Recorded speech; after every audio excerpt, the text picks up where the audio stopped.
welcome to the Oakland County Megacast in the studios of Civic Center TV and 89.3 Lakes FM, our flagship TV and radio stations. I'm Tyler Keefe alongside Ronnie Dahl. In addition, today, as always, we're broadcasting on Comcast Channel 15 and AT&T Channel 99 in Birmingham, Bingham Farms, Beverly Hills, and the village of Franklin on Birmingham Area Municipal Access. We're also online, civiccentertv.com, and on the Facebook page today of West Bloomfield Parks. And as always, our radio partners over in Bloomfield Hills is 88.1 WBFH, the BIF, a service of the Bloomfield Hills School District, as we continue to bring you the latest news and information from around the local area regarding COVID-19 and so much more, and talk to local guests about a variety of topics related to COVID-19 and other pertinent information in the local area. Joining me as always from the studios here at Civic Center TV at Green Media Center is Ronnie Dahl. Tyler, Mother Nature tricked us. It did. It did. We got duped. This weekend, we thought spring was in the air. Seemed promising. Yesterday when I walked out of the studio, it was freezing. It was. Snow flurries.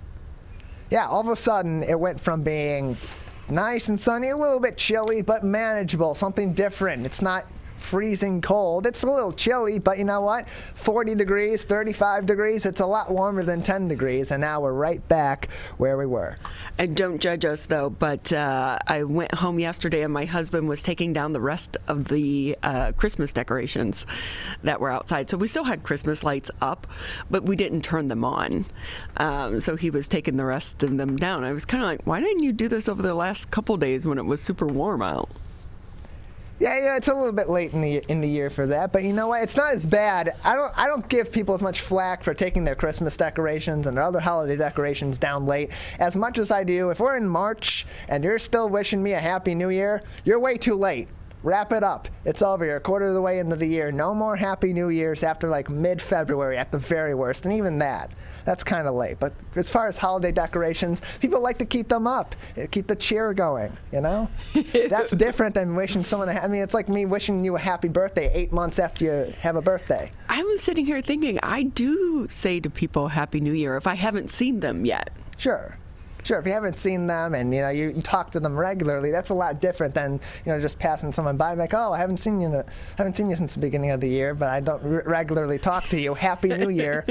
Happy New Year, Merry Christmas, Happy Holidays, Happy Thanksgiving. Now, depends on the person. You got to really know someone well enough and talk to them regularly and just have, lost communication with them for a late Happy New Year to be something acceptable. At least in my eyes. That's just my opinion. I'm usually wrong. No, but now I'm going to notice that when I do that. Oh, no. Yesterday, the news hit about the former Michigan health director. Yes. We knew this was coming, right? So Michigan's Governor Gretchen Whitmer's administration agreed to pay former state health department director Robert Gordon $155,506 in a separation deal that also required the two sides to maintain confidentiality about the circumstances that led to his abrupt departure. The agreement is the clearest evidence yet that the split between Gordon, a central figure in the state's response to COVID-19, and Whitmer was not amicable. We knew that.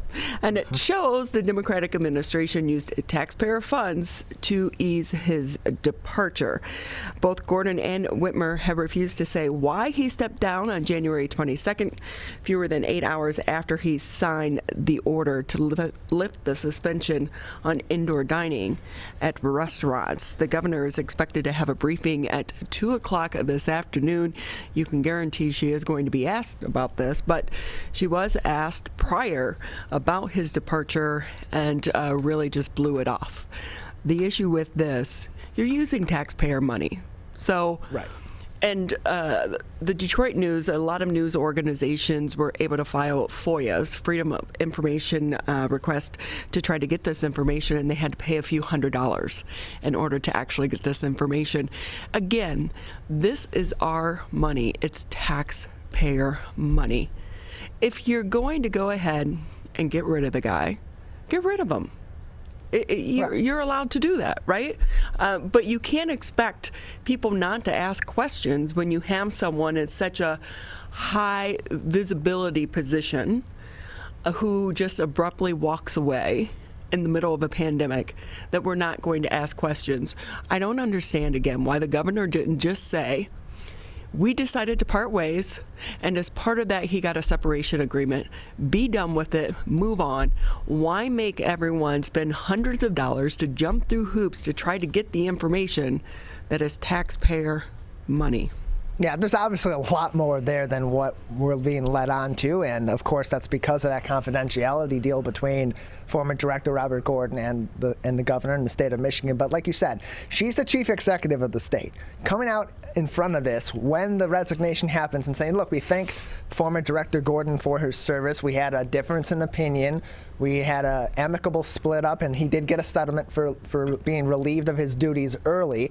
That's something that people can understand. Of course, they're going to want to know the numbers. Of course, they're going to question why that rift between the governor and former Director Gordon had happened, but it's a lot different than being secretive and going behind closed doors and forcing people in the media who are keeping an eye on the government all day and every day to jump through hoops to get basic information that really we were able to figure out just through basic conjecture and then confirm through this. And then you still have the secretive nature of it. She's definitely going to get asked this at her press conference today. There's going to be a lot more pressure on her office to give more details on this. Even, of course, with the confidentiality deal in place, it's unlikely that's going to happen.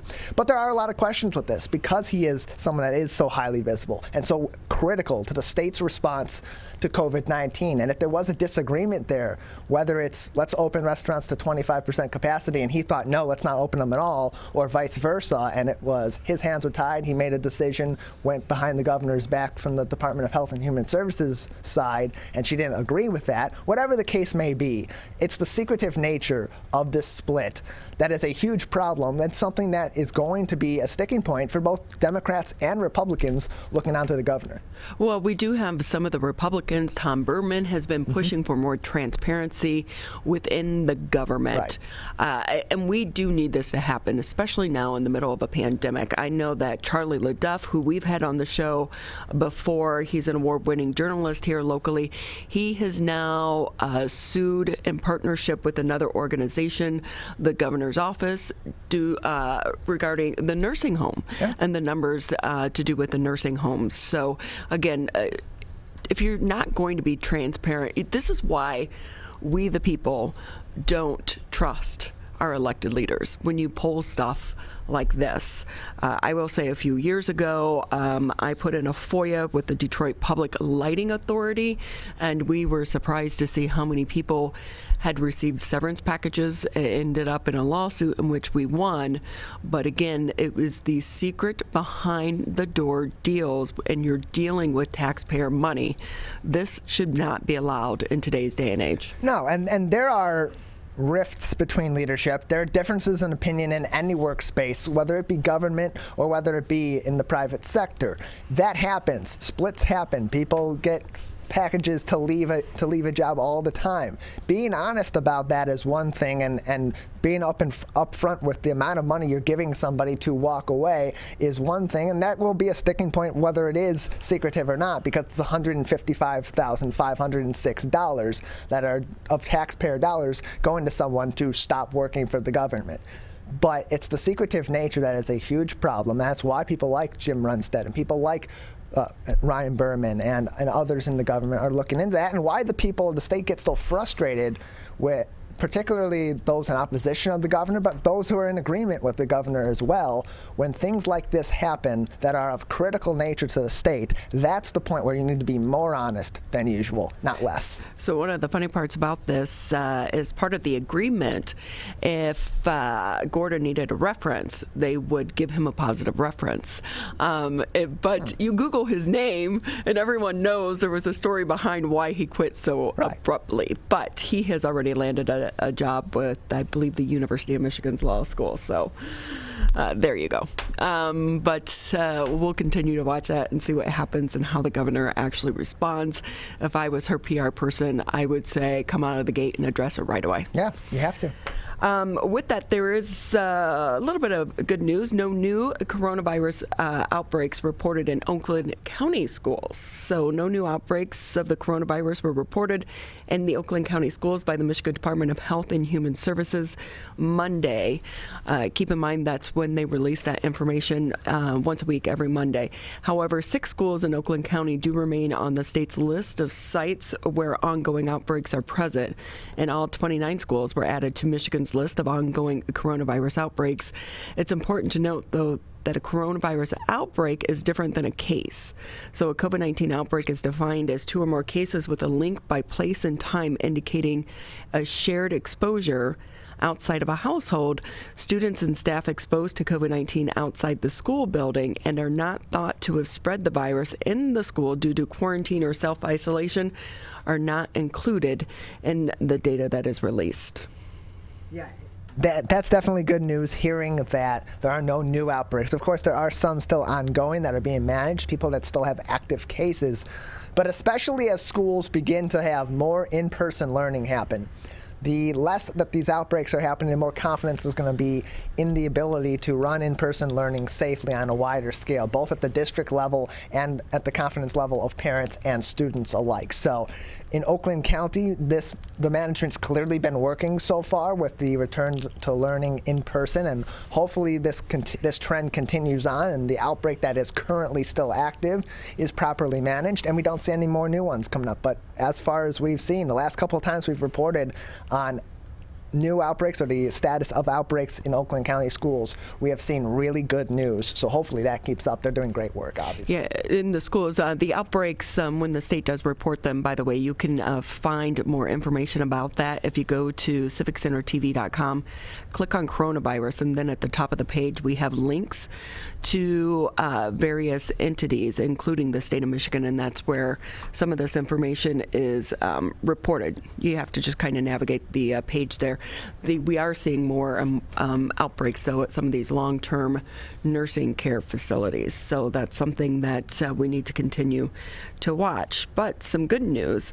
Oakland County is going to be receiving its first shipment of the single-dose COVID-19 vaccine from Johnson & Johnson either today or tomorrow.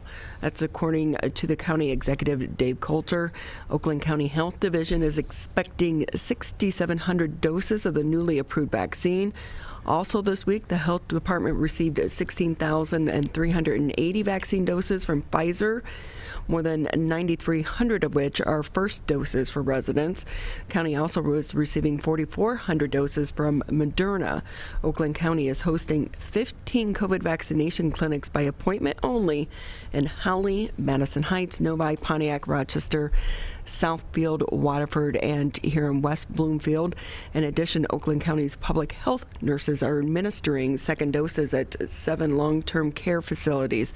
Keep in mind, when you see these vaccination sites, it is by appointment only. So the best way to get one of these appointments through the Oakland County system is to sign up on their Save Your Spot. And so we are starting to see more of the vaccine being distributed here locally as well as across the country. Yeah, and it's been a remarkable turnaround with the Johnson & Johnson vaccine approved over the weekend, and right away shipping began yesterday. We're already going to be seeing sometime later on this week or early on next week 6,700 doses of the Johnson & Johnson single-dose vaccine here in Oakland County, as well as a number of other vaccines. Having this single dose out there provides so much more leeway to get people through the line and ramp up the vaccine process here in Oakland County and in other places as well, where it's been really slow and it's been a bit of a struggle because of supply issues, because of the need to convince some people to get into line and to get into multiple lines and to set appointments and go in for multiple shots. I think this is a big win for everybody involved, especially here in Oakland County, as they continue to have more of these vaccine clinics pop up. And again, that's all done through appointment through Oakland County. It's not done through your local municipality unless otherwise stated by your local municipality. We have a link on civiccentertv.com/coronavirus to the Oakland County webpage. They'll have their vaccine subpage within there where you can find all that information and more, and sign up if you're not already on the Save Your Spot page. And keep in mind, as we've talked with numerous health experts here on the Megacast, they are all saying pretty much the same thing. You want to go ahead and sign up at every available place that you can sign up. So whether it's through your doctor or through your pharmacy or Myers or CVS or Rite Aid, wherever it is, sign up on a multiple list and try to get the whichever space you can get first. But it does look like more and more of these spaces are going to be continuing to open up because, again, I think what they're hoping to have the country, as many as people that want the vaccine, to be vaccinated by the summertime. Yeah, that's been the goal, and it's certainly been slowed down by supply issues and by logistical issues, definitely across the state and across the country. And hopefully this new single-dose vaccine will allow some of that to catch back up and hopefully get us back on track to have a large sum of the country vaccinated by summer, which allows more industries to reopen, more state regulations to be lifted, and things to slowly start transitioning back to some normalcy as we approach that 70% benchmark for herd immunity. I keep hearing mixed things from some of our experts in regard to when we're going to get back to life, like pre-COVID, if we will ever get there. Some are saying that we could be wearing masks into 2022. Yeah. Others are saying that no, maybe by the summertime or next fall. We'll have to see. I guess one of the big issues that they're worried about now is a fourth wave because of all the variants of COVID-19 that we'll have to continue to watch for you. But with that, as a reminder, you can always get the latest headlines. Go to civiccentertv.com, click on the coronavirus tab, and that's where we post the latest headlines each and every morning. Along with that, there is a direct link to the article itself, because we do cut the article down quite a bit, so you can read the entire article for yourself. We're going to take a quick break here on the show. When we come back, though, we'll be speaking with the president for the Michigan Community College Association. This is the Oakland County Megacast. Michigan, the coronavirus pandemic has put us all to the test. And now it's time to put COVID-19 to the test. As we move forward, testing will be critical. We encourage anyone who has reason to get tested to do so, those with symptoms and those without. If you are leaving home and going back to work, get tested. If you think you may have COVID-19 or you've been exposed recently through family, friends, or coworkers, get tested. Our test locator tool can help you find the right testing site that fits your needs. Even if you're looking for easy access with no cost, no prescription, and no appointment necessary, we've got you covered. Help Michigan move forward, not backward. To find a testing site or learn more, visit michigan.gov/coronavirus test. A message from the Michigan Department of Health and Human Services. The only way to beat COVID-19 is to face it. You can't get too comfortable. You can't forget the danger. Wear the mask. Wear the mask. Wear the mask. Wash your hands. Keep a safe distance. Especially in the next few months. You know we'll get back to normal. We'll get back to normal. We'll get back to normal. Someday. But not yet. Not yet. Not yet. But not yet. But not yet. Consider virtual gatherings for the holidays. Curbside food orders. Grocery delivery. And shopping local. Shop local. And especially shopping local. Let's beat this virus. We can if we face it together. Together. Together. Together. Together. Together. Together. Together. Together. Together. Together. For the latest information, visit oakgov.com/COVID. Perry tested positive for COVID-19. Emma was exposed to a friend who's positive. Willa's waiting on test results.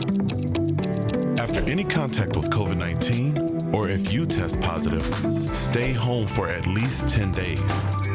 If you live with others, keep your distance and wear a mask. Help Michigan contain COVID-19. Visit michigan.gov/contain COVID. COVID-19 has caused many families to fall behind on finances and on groceries. But you're not alone. You shouldn't have to worry about putting food on the table. My Bridges offers access to quality food and income assistance to help families across the state get the food support they need. It's easy to apply and easy to start shopping. Apply for services at michigan.gov/MIBridges. A message from the Michigan Department of Health and Human Services.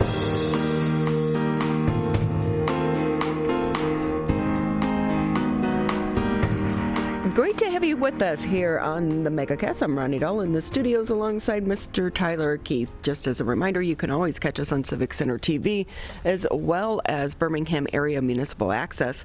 If you have cable, tune us into Channel 15 if it's Comcast, 99 on AT&T. You can also listen to us on the radio, 89.3 Lakes FM, 88.1 FM The Biff. And we also want to say thank you today to the West Bloomfield Parks for allowing us to live stream today's edition of the Megacast on their Facebook page. It is a strange time right now, Tyler, to be a college student. So many students, because of the remote learning, some of them are deciding maybe a four-year university is not for me just yet. More and more people are looking into community college. And with more on this, let's bring in Michael Hansen. He's the president for the Michigan Community College Association. Great to have you with us. Good to be here. Thanks. So explain to us, I believe, there are 28 community colleges in the state of Michigan? Yeah, 28 public community colleges. Are you seeing enrollment numbers increase during the pandemic or decrease? Well, somewhat ironically, we're seeing enrollment numbers decrease. And I say ironically because if you would have asked most of the local and national experts a year ago when we entered this pandemic, most people were predicting a large surge and spike in community college enrollments. Why? Because the conventional wisdom was that students that were planning to attend the university would make the decision, it might make more sense to stay home. If we're online anyway, why don't I just stay home, take classes from my local community college until the pandemic subsides, then I'll transfer all those credits back to the university. We didn't see that happen. And second of all, typically in a recession, if you even go back 30 or 40 years, you'll see that every time there's a recession, community college enrollments go up, which makes sense. As people become unemployed, lose their jobs, look for new skills, they return to the community college to get those skills to get back into the labor market. We didn't see that happen either. And I think there are, many reasons for that. Two primary reasons are because a lot of our students were impacted by COVID, meaning they either had friends or family or relatives who were conflicted with COVID and therefore were very cautious about returning back to school, or their kids were now home and somebody needed to be home with the kids. And so this was not the right time to be starting a college career and going back to school when you had these issues at home. So for a number of reasons, we didn't see enrollment increases like we thought we would. So with that, I'm really surprised because, like you said, all the reasons that you just named, because if I'm paying for college for my son or daughter, and they're remote right now, I'm like, no, you're staying home and going to the community college, because a community college, you do offer so many unique programs, but also there's a good partnership with the community colleges and the four-year universities so students can transfer those college credits. And increasingly so, that partnership. At the association, we've been working with our friends in the public and private university sectors over the last several years to develop more pathways to a transfer degree. So the goal is that if you get an associate's degree at any community college in the state in a number of these transfer degree programs, you should be able to transfer seamlessly to the university. You start as a junior, you don't lose credits, and you graduate in 2 more years with your bachelor's degree. And those agreements are in large part now in place, so you're absolutely right. It makes a lot of sense now even more so for students to start their career at a community college where it's often a third or a quarter of the cost of the university, then transfer those credits. You'll still graduate from Oakland University, and it'll say, your degree will say bachelor's degree from Oakland University. Whether or not you've taken 60 or 80 or 90 credits at the community college, that's just for you to decide. But your degree will be an Oakland University bachelor's degree. Michael Hansen with us here on the Megacast. He's the president for the Michigan Community College Association. Michael, can you give us a breakdown of what your typical student is? Because in my mind, it seems a lot of times when we're talking about community college, it's older adults going back to get an education. Yeah, there no longer is sort of the typical student because it's such a wide variety of mix. Certainly, the average age of a community college student has historically been much older than a university student. The average age has been around 27, 28. Now it's starting to come back down. Part of that is because of the increased number of dual enrolled students with our high schools. We have great partnerships. Almost every community college now has some kind of what we call an early college program designed for high school students to start their college degree and their career often in 9th and 10th grade.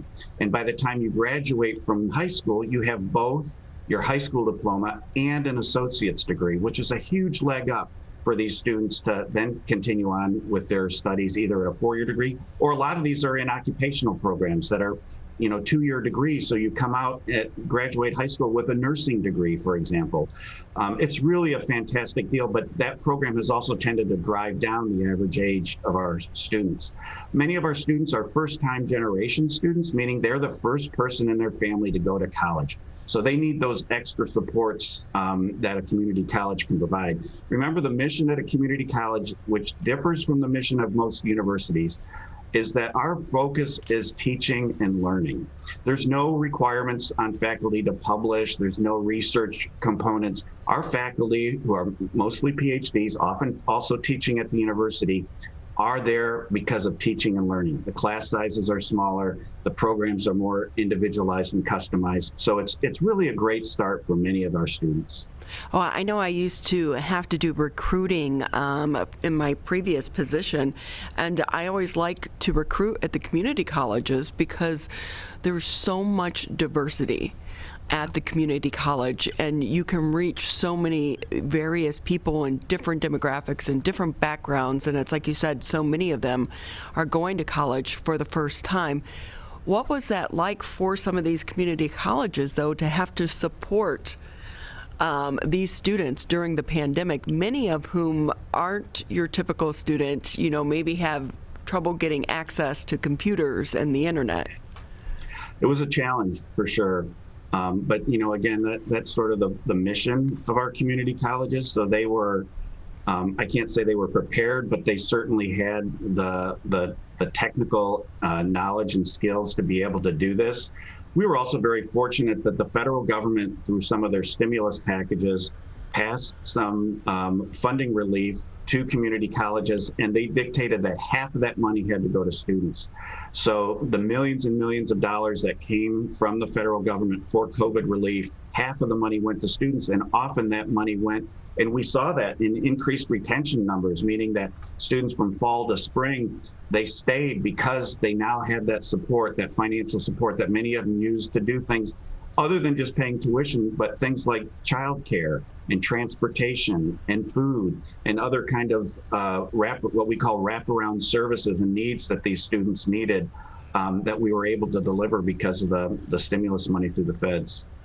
So I know there is a big push right now through the Whitmer administration to try to bring in new students into the community colleges and to help bolster our economy as well. The Futures for Frontliners program. Can you tell us how is that going?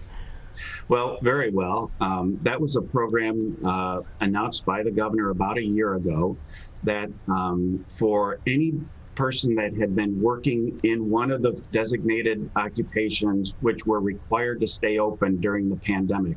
Remember, a lot of things closed, but a lot of services and businesses needed to stay open, whether it's in delivery or grocery or first responders. And the governor felt there should be a way that we reward these people.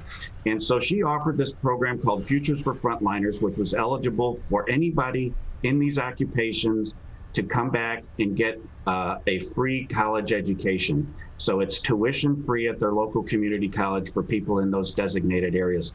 Last check, there were over 100,000 people that had signed up for Futures for Frontliners. So clearly there's huge demand.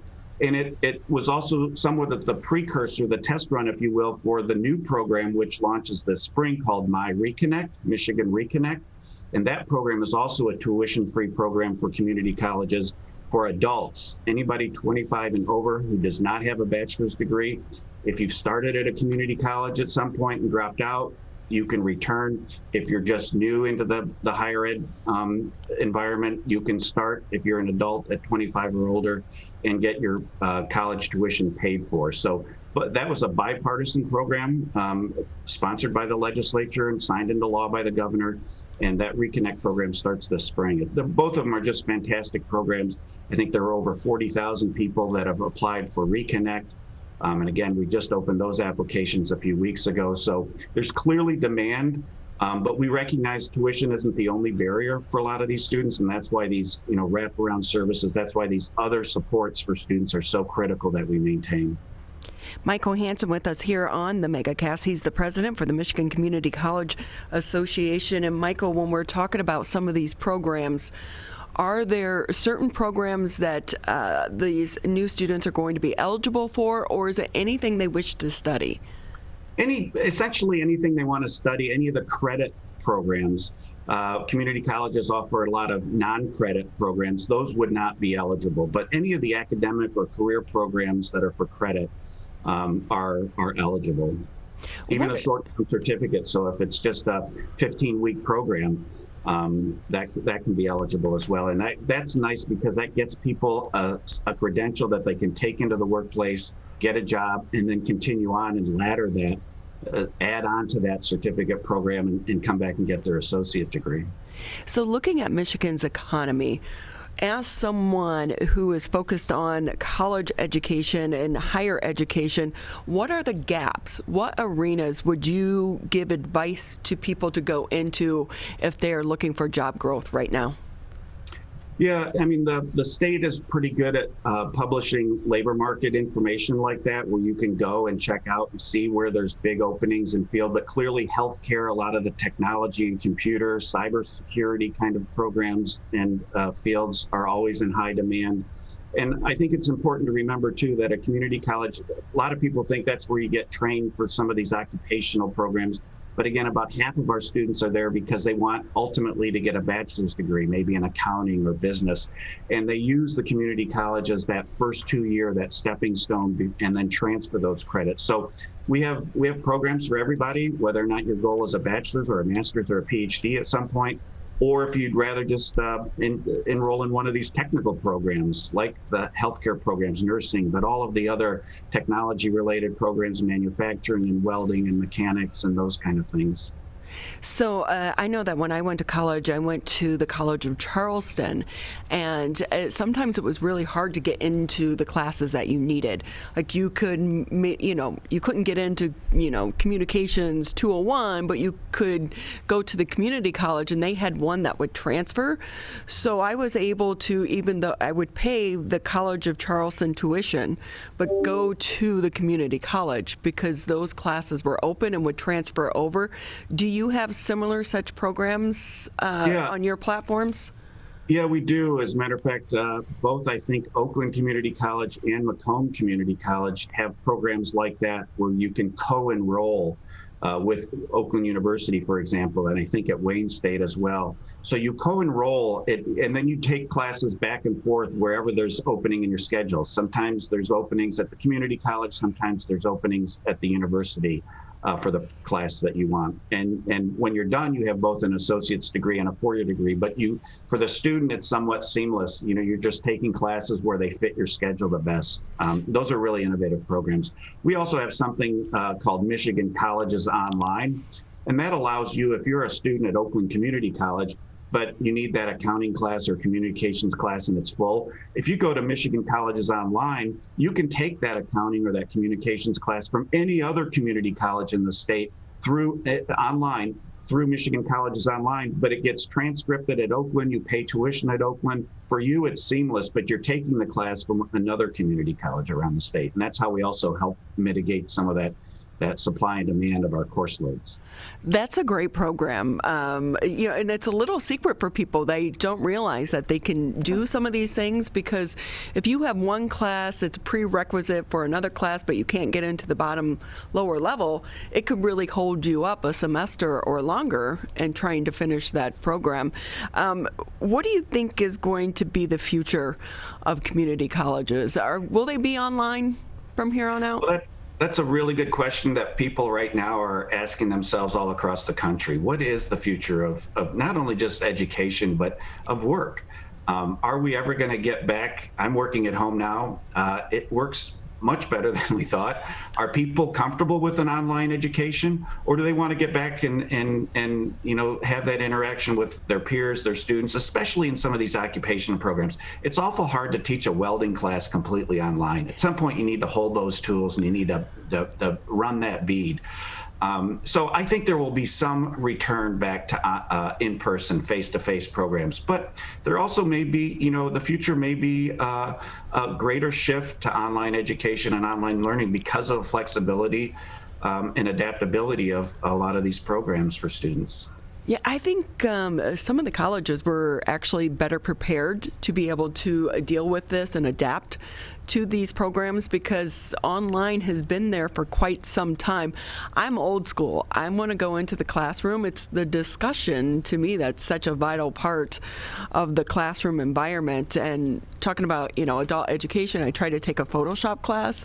I can't do it online. I just can't. I need that teacher to say, no, you click that button, Otherwise, it's taking forever.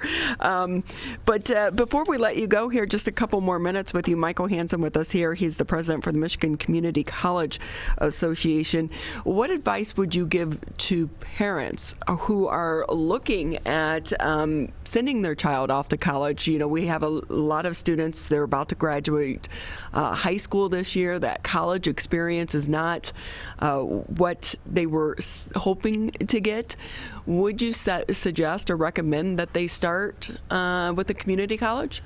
Absolutely. I mean, like anything else, it sounds maybe interesting to say, let's take a year off. But the reality is, for a lot of students, that gap year becomes an unfulfilled promise of furthering your education. I would strongly recommend at least getting started.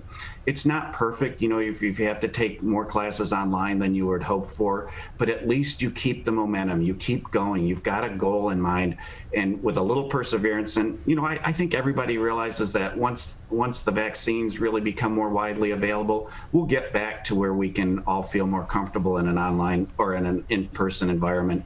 But if you drop off, if you step out for a while, it's so much harder to restart. I would suggest continuing on, even if it's one or two classes. Keep your toe in the water, if you will. Keep up with your education, and that degree will come. It will be there, and that has huge market payoff, in the labor market. And with that, Michael, how many of these community colleges are actually back in the classroom right now? It varies a lot across the state, as you might imagine.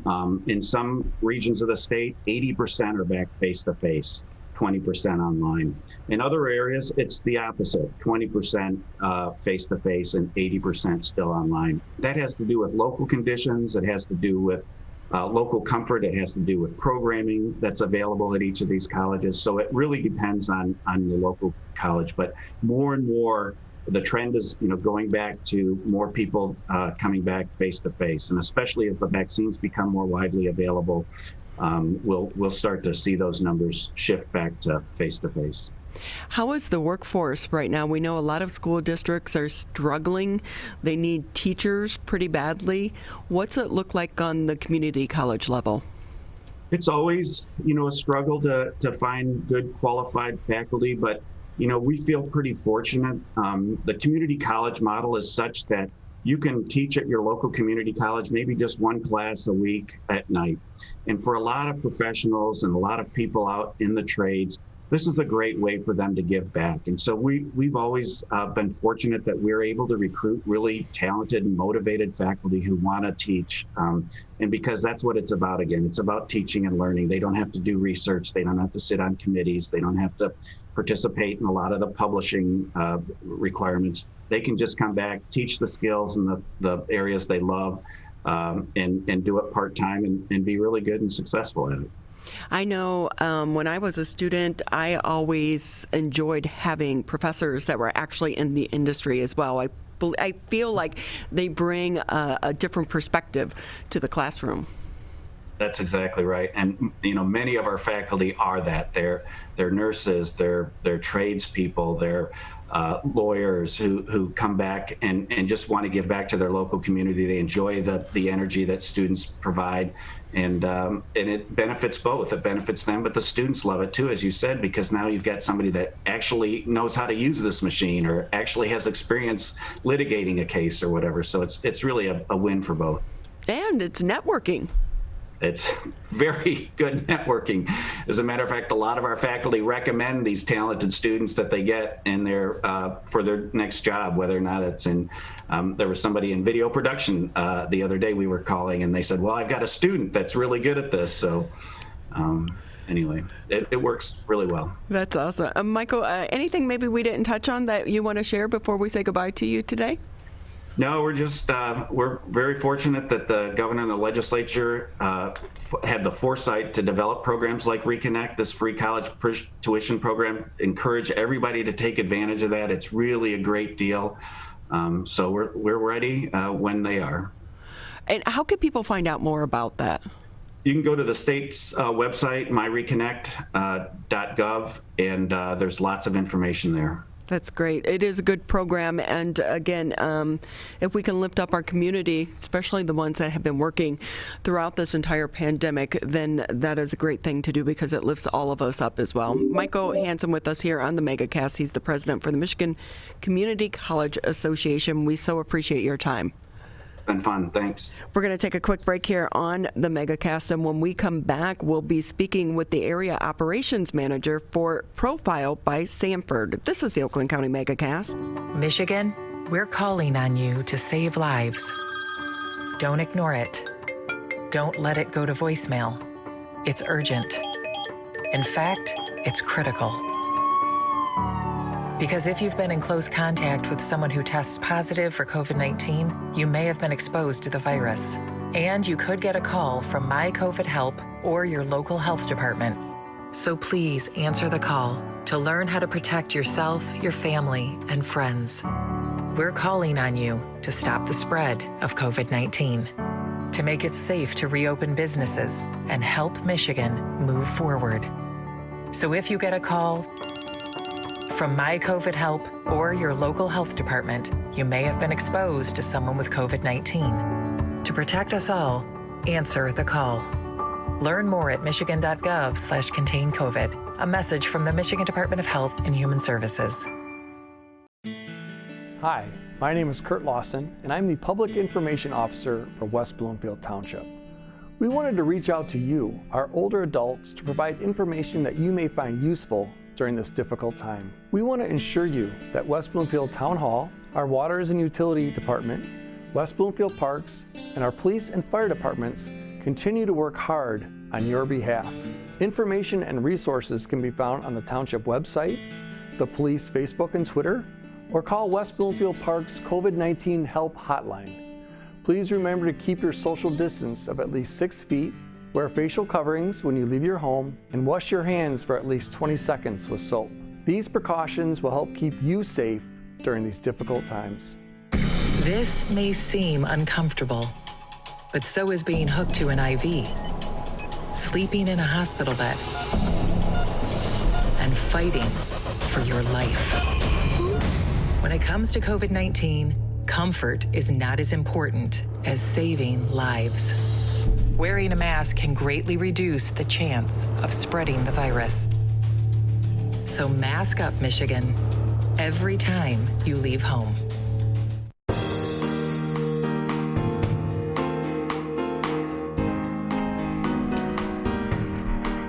you for taking time out of your Tuesday to be with us here on the Megacast. We want to say thank you to the West Bloomfield Parks Department for allowing us to live stream today's edition of the Megacast on their Facebook page. If for some reason you miss a portion of today's show, or if you have missed other portions of the Megacast, you can always catch them, the interviews, on civiccentertv.com. Click on the on-demand section and you'll get the individual interviews, or if you click Megacast, you can watch previous shows as well. Well, Tyler, you're young. Tyler's like a skinny guy. I don't think you've ever had to worry about LBSs, but for the rest of us, during the COVID pandemic, remember the freshman 15 in college? I'm aware of it, yes. Well, we have the COVID 15.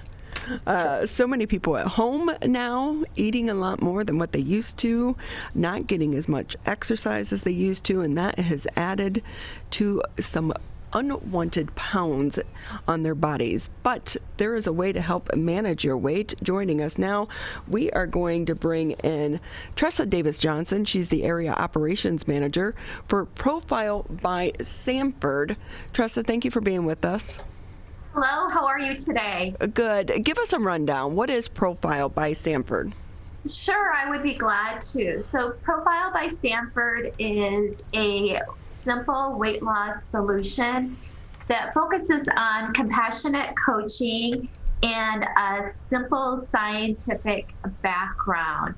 So what really makes Profile unique compared to some of our competitors out there is our personalized, compassionate one-on-one coaching with a certified profile coach. Not only do we provide the weekly one-on-one coaching, but we have a simple solution to the science of weight loss and behavior change, not only with our coaching, but also through our Profile Precise, which is a DNA test that determines how your body processes carbohydrates, and also a 3D body scan that measures your overall body compensation to see success not only on the scale, but also with your body fat percentage and your inches lost. So, Tresa, with that, for people that have struggled with their weight, they've tried just about every program or diet out there. What makes this one different, and does it work for most people? Yeah, that's a great question. The reason that our program works, again, is our compassionate coaching. Our coaches go through a very stringent training process and an ongoing training process to ensure that we are connecting with our members and ensuring that we are personalizing menu plans and specific programs to support them not only with weight loss, but behavior change. So that's another unique aspect of Profile, is we not only support them through the weight loss process, but we do support them through the maintenance and sustain phase of their program, through menu planning, education pieces with lifestyle change, and then, as I mentioned, our scientific solution. So also with us is going to be Frederick Sosa. He's a business development specialist for Profile by Sanford. If we can bring you into the conversation, how has business been during the pandemic? Well, you know, it slowed down. During the pandemic, a couple of our stores, the ones that we oversee, Tresa does, they were kind of shut down. And now we're just kind of opening up and letting people know who we are. We're trying to build that brand awareness, which takes time. And my role is really to get out there, share the Profile opportunity with other individuals, businesses, let them know what we do, how we work. And hopefully, as we bring them through the door, we take Tresa and her coach, and they're the ones that kind of take it to the next step. So we're excited about the opportunity. We're backed by a very strong hospital organization called Sanford Health out of the Midwest, who does a tremendous amount of research and great things out in the health community. And now they're looking to really develop these areas and provide wellness and a better lifestyle for people that are looking for it. So, Frederick, how do you tackle trying to spread the word in a pandemic when people are still uncomfortable even going outside their front doors? So it's a challenging thing, but I've been in the business for a long time in terms of business development and pretty much sales and territory management. You know, it's really a matter of getting out there. And one of the reasons they developed this business development position was to get out there and just knock on doors and talk to people and use a little of everything, not just you contacting physicians, organizations, businesses, but also finding a way to kind of share this idea through social media, through opportunities like what we're doing here. We're very involved in chambers. We want to do sponsorship opportunities to get the word out, because the most important thing, like we talked about, is brand awareness. Once we develop that brand and people become more, aware of who we are and what we do, then our job is kind of go the next step and bring them on and let them know how we can probably, help them in their lifestyle changes. So I know that you're trying to get your brand out there, but a couple things working for you. Number one, social media. We're all at home a lot more, and we're on the internet so much more, as well as social media platforms. But also, we're all gaining weight during the pandemic. Those are two things that you can kind of address, right? We can, and one of the things that we do successfully is that we have, when our members come on board, we do what we call progress reports. And as these members come into the organization and work our plan, we actually provide those reports back to the physicians so they know exactly what's going on. And we have found that people, even previous to the pandemic, had done an amazing job on their weight loss. So even during a pandemic, there's an opportunity to help people in a way that normally most people wouldn't think of. This opportunity to do even a Zoom meeting before years ago was not something possible. But we actually have members throughout the state that actually participate in the program without even walking into an office. And we can do coaching just like this, offer the opportunity to discuss the wellness and let them know that we're here, and that's what we're trying to do. So how can people find out more about your program? Because there seems like there's so many out there. How do you stand out in the crowd? Well, we want to differentiate ourselves in a way that we are here as a personal coaching type of environment. I think the most important thing to understand is most lifestyle changes or behavioral changes take time. It's not enough just to be on a diet. You need the help to get through the process. And we want to be able to let people know that this is, like Tresa said, it's a compassionate way of dealing with weight loss, nutritional. Most diets don't address that, and we will. And that's what we do. So we want to make sure that we let people know that, we do things in a way that works for them. We help monitor where they're going, help them achieve their goals, and, hopefully spread the word that we've helped you and try to help other people as well. Tresa, if we can go back to you, are you in the store here locally? I believe I saw that you guys are in the West Bloomfield area. Oh, she's on mute. Oh, she's on mute. We lost her. Okay, so what are your locations here locally? We are in Troy, and we are in West Bloomfield. So we are at the corner of northeast corner of Maple and Coolidge, and then we are on Orchard Lake, just south of 15 Mile. What advice do you give to people as they start this journey of trying to lose weight once and for all? Fred, I can answer that question. Go ahead. We're tag teaming here. The most important aspect of our coaching philosophy and our coaching, compassionate coaching, is we really focus on non-scale victories and behavior change.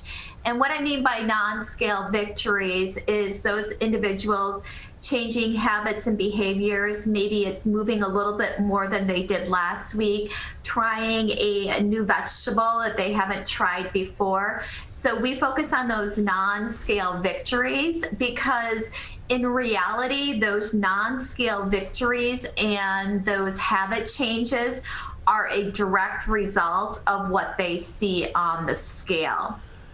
And just to add on to what Fred mentioned also is during the pandemic, when unfortunately a lot of businesses had to shut our doors, we were still able to meet with our members, help support our members throughout the time through that virtual coaching. So here in both Troy and in West Bloomfield, we actually coach members throughout the entire country. So we do both virtual coaching and in-person coaching for those members that are able to come into one of our centers and feel comfortable coming into one of the centers at this time. So is this a good time for people to start a new program? Because a lot of people have had to change their day-to-day routine because of the pandemic. And that routine changes quite often, especially people with kids and kids going to school sometimes, not to school, hybrid, this, that, and the other. So when you're having to change your habits in life, is it also a good time to try to change your habits around food? That's a great question also. And we actually found that we had so many members that started with us because of the change that we've been going through. And they felt as though that, they couldn't control a lot. But there was one thing that they were able to control, and that was their lifestyle. So we had so many members that were very, very, and still very successful during this time. So is there a good time to lose weight? Always, of course, because it's really that support that we provide with our members through that compassionate coaching. So we're here to help support them through any change of lifestyle that they're going through, whether it's currently what we're going through or what we may be going through in the future. Tresa Jackson-Davis with us on the Oakland County Megacast. She is the Area Operations Manager for Profile by Sanford. And Tresa, starting the process is usually the toughest part. It's getting that momentum.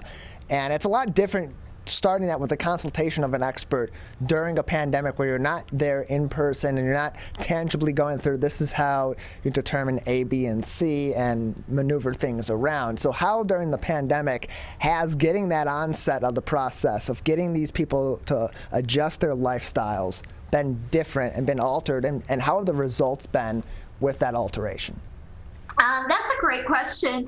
It hasn't changed. Our coaching, whether we're coaching virtually or through in-person coaching, all of our coaching is done virtually through Zoom. So exactly what we're doing now. So nothing has changed except we're not able to see those individuals in person. We actually, as Fred said, we really focus on employee partnerships and physicians working with their patients. And I can share that we have a group up north that there's over 25 members that we have coached up north that we have not met personally. And this group is a part of our employee partnership. And out of the 25 members that we have in this particular corporation, they have lost an average of over 50 pounds. So we have some of them that have lost 25 pounds, and then we have one particular member that has lost over 100 pounds and has maintained it for over a year. So whether they're coaching in person or virtually, it's still exactly the same service. It's still exactly the same compassionate coaching that we are providing them on a weekly basis. And do you have a support group for some of your members, like on social media, that they can tap into? Yes, we do. We actually have a Facebook page that is for all of our profile members. And then we do have 2 local Facebook pages and Instagram pages for both our West Bloomfield and our Troy locations.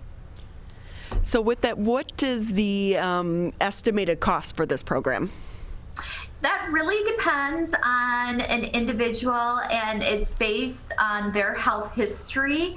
So what we do always encourage is for anyone who's interested in finding out about Profile is to schedule that complimentary consultation.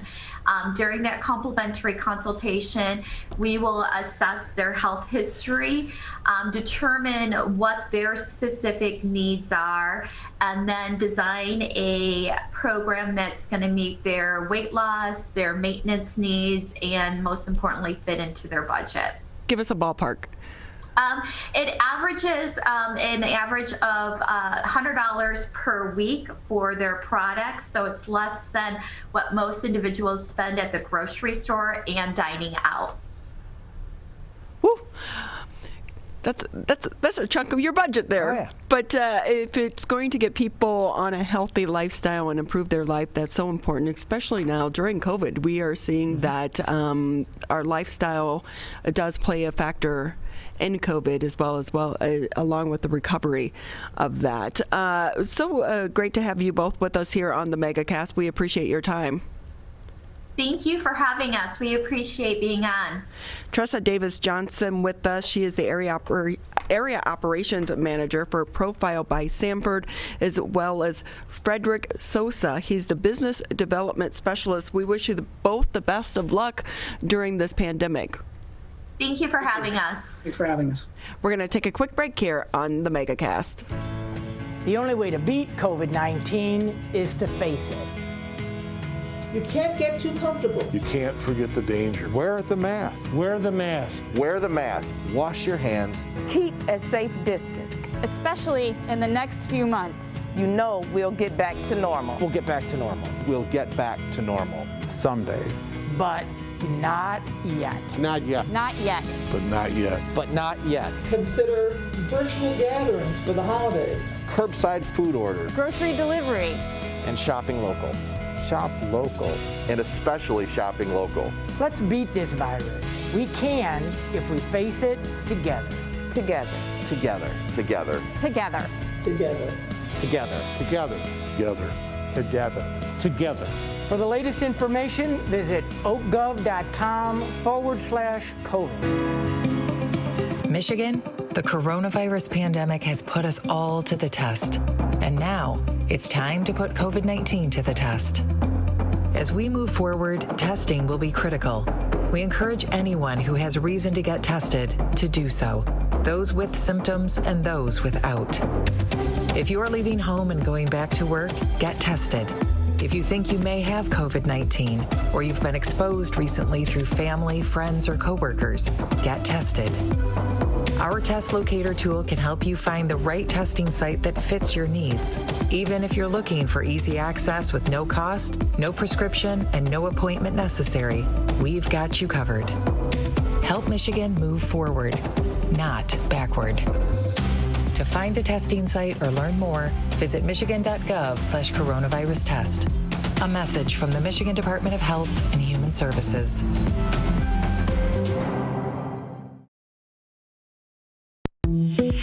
Perry tested positive for COVID-19. Emma was exposed to a friend who's positive. Willa's waiting on test results. After any contact with COVID-19, or if you test positive, stay home for at least 10 days. If you live with others, keep your distance and wear a mask. Help Michigan contain COVID-19. Visit michigan.gov/contain-COVID.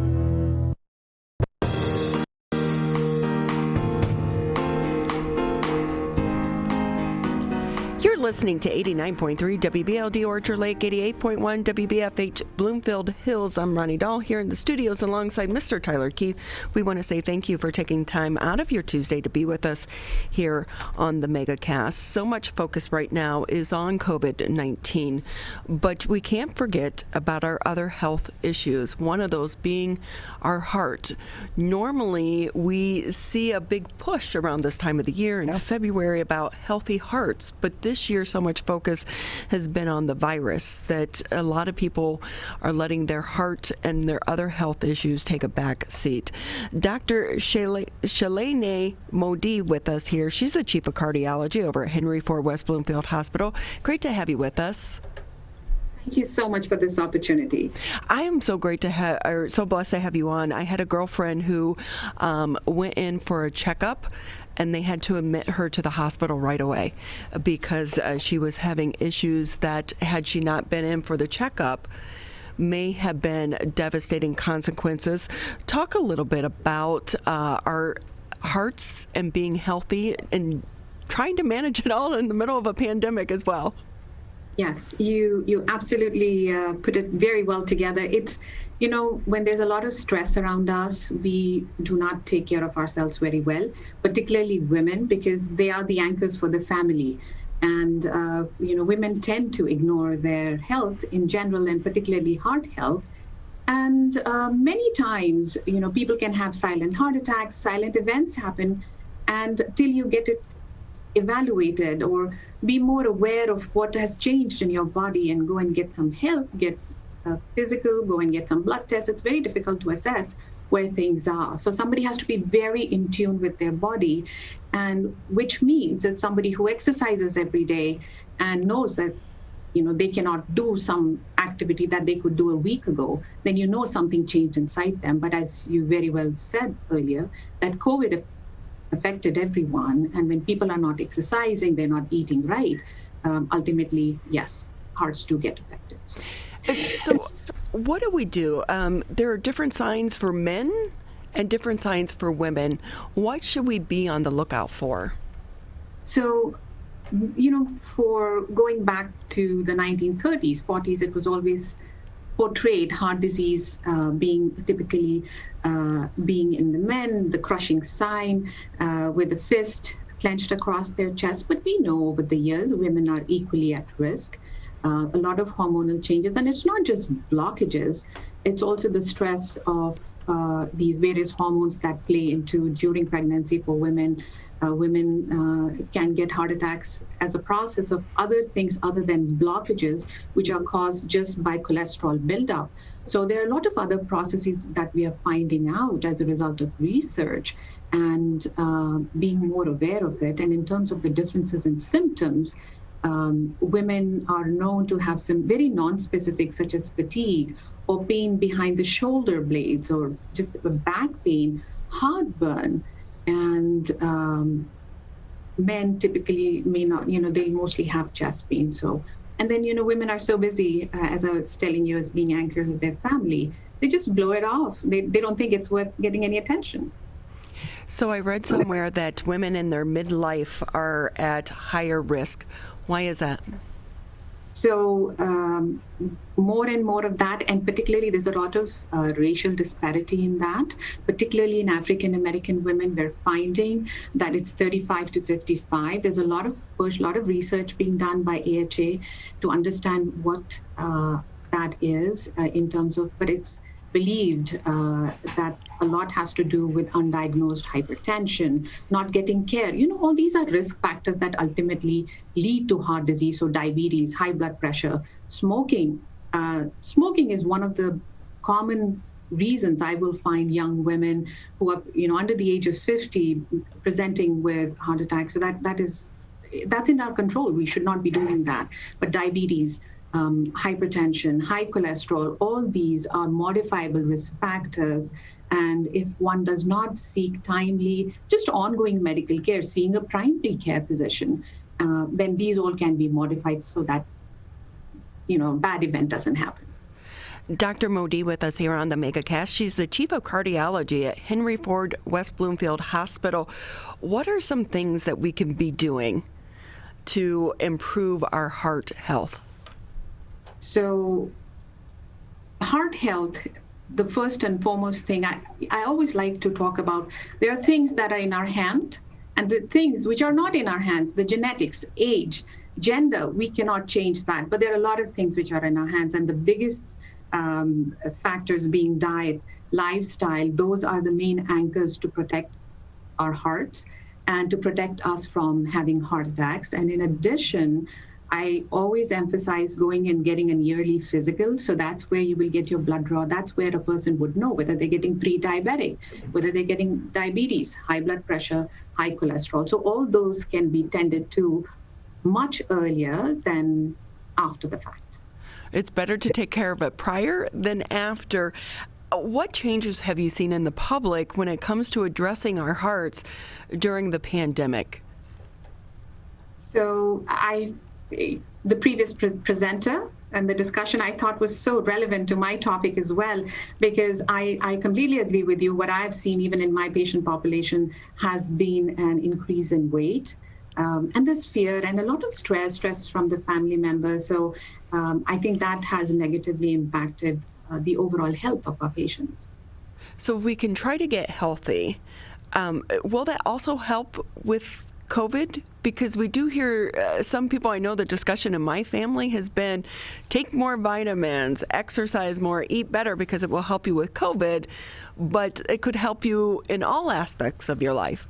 Absolutely. And, the importance of healthy diet. So if you recall, there were various diets, you would hear the term Mediterranean diet, which is heart healthy. There is the DASH diet. And most recently, there's been the MIND diet, which is mostly a combination of features of both the DASH as well as the Mediterranean, but more emphasis on fresh fruits and vegetables. And people are finding that it helps, delay in the onset of dementia. So all those things which we know, intuitively, we know they are good for us, but somehow we tend to, stray away from that. Just the ease, how busy everybody is, leaning towards processed food, we know that's not healthy. So eating right is the core. In terms of supplements, I think that's a very big industry, but the key is having a well-balanced diet, lots of greens and different colored of vegetables and fruits being represented in every meal and then couple that with exercise. So when it comes to women and heart attacks, is there something that typically is missing from their diet that could help contribute to a heart attack? When I interview my patients when they come out, I don't think it's one particular element in general. Everybody's so busy. They don't take time to plan their meals. Many times it's on the go. So it's basically a busy life. Unfortunately, there are people who have multiple jobs in a week, and everybody's working hard, and stress is a major factor. So meal planning would be very helpful, not a particular nutrient, but just taking a step back. And many times I'll tell them, plan your meals on the weekends, so then you're ready for the whole week. What about some of those the home meal delivery services? Do you recommend those, or it's really whichever one you pick and choose from? I think as long as there are no processed elements, it's still better. I have never used them, so I could not tell you. The two things I would tell you is if there are fresh ingredients and if the salt content is low, then there is nothing wrong with that. But many times if they're using processed foods or processed sauces and things like that, that may translate to higher caloric food as well. So with that, it's like read the labels, right? Very important. With that, Dr. Modi with us here on the Megacast. She's the Chief of Cardiology at Henry Ford West Bloomfield Hospital. It's always great to have our experts on with us. Can you talk a little bit about COVID? Have you had any patients that are recovering from COVID-19 and the impact it's had on their hearts? Yes. Unfortunately, as you know, during March, April, we saw a lot of COVID-related hospitalizations in our community, and some we lost. I think those were our older patients. It has a lot to do with their immunity, as we were talking about, but the effects, by and large, most people have had a very good recovery. We saw various effects of the virus on the heart. We saw infections. Something known as myocarditis is an inflammation of the heart muscle. And in turn, we also saw a lot of arrhythmias. Many times I like to refer to our patients that the heart is like a house. So, there's the electrical system, there's a plumbing system, and the walls tell you, and the inflammation of the walls, a lot of that is what we were seeing. Then we were also seeing a lot of clots. There's predisposition for thickening of the blood, clots inside the heart, people getting clots in their lungs.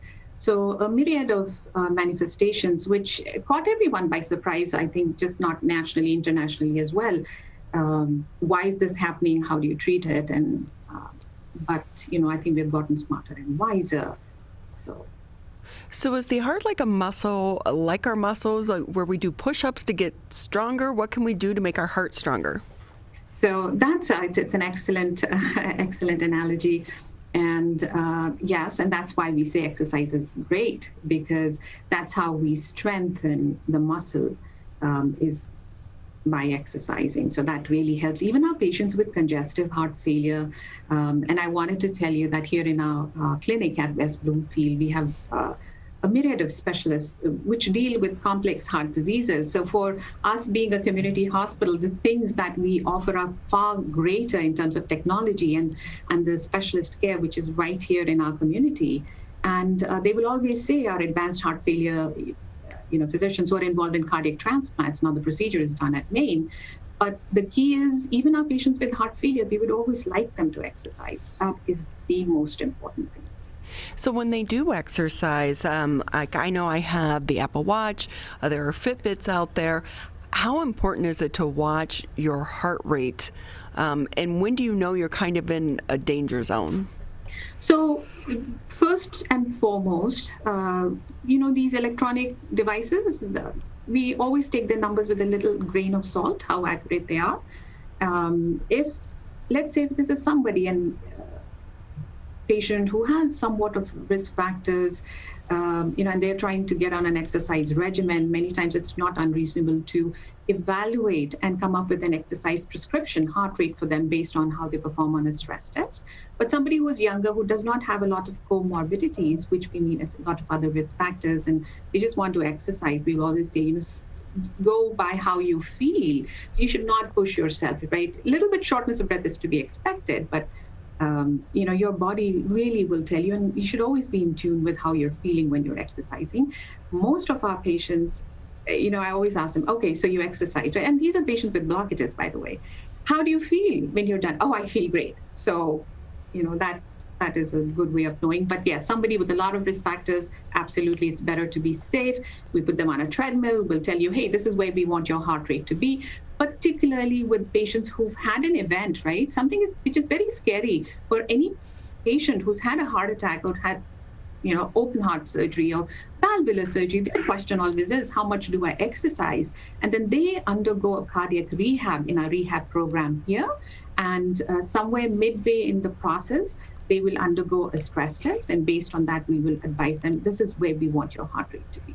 Dr. Shalini Modi with us. She is the chief of cardiology at Henry Ford West Bloomfield Hospital. And Dr. Modi, I've heard from various people, whether they have a background in medicine or not. Usually they don't. That having greater cardiovascular strength and having greater respiratory strength will help you with outcomes potentially if you do.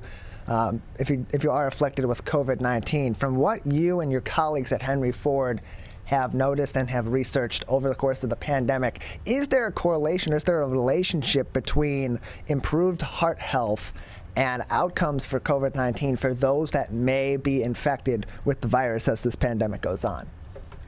Excellent question, Tyler. I would say that, in the earlier segment I had mentioned the patients who did not do very well were limited in their reserves. And these were the patients who had other illnesses, maybe it would be lung disease underlying, who just did not have, the enough immunity to overcome the infection. Because there are many ways that COVID affects the heart and the ability to fight something so stressful. In fact, not just COVID, I would say for any human being, if they are in good cardiorespiratory status, the ability to go through any stresses, for example, any major surgeries, they're in better off condition, any major illness that may come their way. So it is very important. And Dr. Modi, following up on that, for those that may be not taking COVID as seriously, or may not see it as much of a serious affliction as it is, how are some of those ways that COVID-19 does affect the heart while you are afflicted with the disease, and as far as the medical community knows, afterward? No, the worst thing is death, right? Yeah. And this is what we saw. It is sad to hear people who were in their 70s dying because of COVID, and be it their delay in their presentation or because people were scared to come to the hospital at that time. So I think prevention, wearing the mask, is such an important message that we all have to do as a community. Even in our hospital, we're all immunized, but nevertheless, we all wear masks, dealing with everyone. And that is the best thing we can do. So not only for COVID, but as you all know, we have all these variants of the virus coming all across the globe, and we must take this precaution. And it's such a simple thing to protect ourselves as well as our families. Dr. Modi with us here on the Megacast. She's the chief of cardiology at Henry Ford West Bloomfield Hospital. Anything maybe you want to touch on before we say goodbye for the day? Yes, I first of all want to thank the organizers for giving me this wonderful opportunity. I quickly want to share with you what this hospital believes in and what our department does. We believe in taking care of the people in the community. We appreciate all the support we get in this community. And as I had mentioned earlier, that yes, we are a community hospital, but when we see all the the innovative procedures that can be offered, they're far greater than any other community hospital. We were talking about prevention of heart disease. We do so much in non-invasive imaging, CT of the hearts, the MRIs of the hearts, PET scans. We are the only Henry Ford hospital that offers cardiac PETs here. And then our cath lab, all the new procedures, complex patients who come in with heart attacks, we're able to take care of them. The EP device clinic, and the EP procedures, which is putting pacemakers in patients with arrhythmia, we're able to take care of that as well. And even in the outpatient setting, we have complex clinics, taking care of sarcoid patients, adult congenital, structural heart, name it. And just so, for me, it's a privilege to be a part of Henry Ford and work here at West Bloomfield. Well, it's a privilege to have the hospital in our community. You've been great partners here on Civic Center TV, helping us navigate this crazy world that we've been in and helping the community as well. So we appreciate all of you over there at Henry Ford West Bloomfield. And one last word, we wouldn't be here if we wouldn't think with the same importance about our brain patients, the stroke patients. And I do know that, which is represented by the neurology department, they're so important for our community as well. So, well, thank you again for your time. We so appreciate it. Thank you. For everyone out there, please do not hesitate or delay any type of treatment or help. If you are wondering, it's better to be checked out by a doctor and be safe. With that, we're going to take a quick break here on the Megacast. When we come back, we are going to switch topics just a little bit. Tyler will be talking about social media during the middle of the pandemic. This is the Oakland County Megacast. Hi, my name is Kurt Lawson, and I'm the Public Information Officer for West Bloomfield Township. We wanted to reach out to you, our older adults, to provide information that you may find useful during this difficult time. We want to ensure you that West Bloomfield Town Hall, our Waters and Utility Department, West Bloomfield Parks, and our police and fire departments continue to work hard on your behalf. Information and resources can be found on the Township website, the police Facebook and Twitter, or call West Bloomfield Park's COVID-19 Help Hotline. Please remember to keep your social distance of at least 6 feet, wear facial coverings when you leave your home, and wash your hands for at least 20 seconds with soap. These precautions will help keep you safe during these difficult times. As rivals, we don't always see eye to eye. Like who scored the best recruits? Who's gonna be who? And whether we wear green or blue. But one thing we can all agree on to help stop the spread of COVID-19. Wear a mask. Wear a mask. Wear a mask. Wear a mask. Wear a mask. The ball's in your court, Michigan.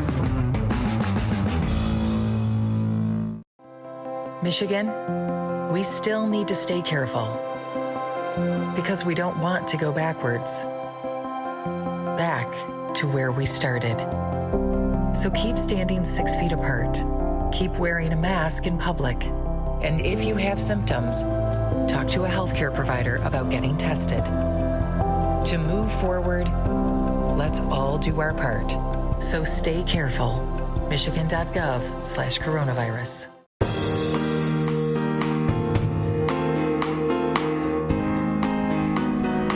Great to have you with us here on this Tuesday morning. I'm Ronnie Dahl in the studios with Mr. Tyler Keefe. As always, you can catch us Civic Center TV, Birmingham Area Municipal Access. If you have cable, tune us in, channel 99 on AT&T 15. If you have a Comcast, you can also listen to us on the radio, 89.3 Lakes FM, 88.1 FM The Biff. We also want to say thank you today to the West Bloomfield Parks Department for allowing us to live stream today's edition of the Megacast on their Facebook page. We want to say thank you to them. Doug Cohen right now, he is the owner of M10 Social, joins us on the Megacast to talk about all things social media. Doug, great to have you with us again. Hello, thanks for having me back.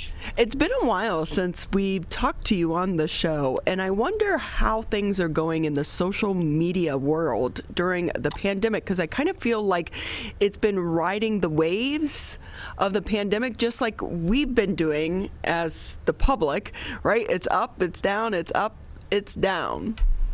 No doubt about it. And it's funny because I talk to a lot of my peers in the social media and digital marketing industry, and we all talk about how the ebbs and flows have impacted us and our clients so much, especially, if you kind of tell the whole tale of this past year.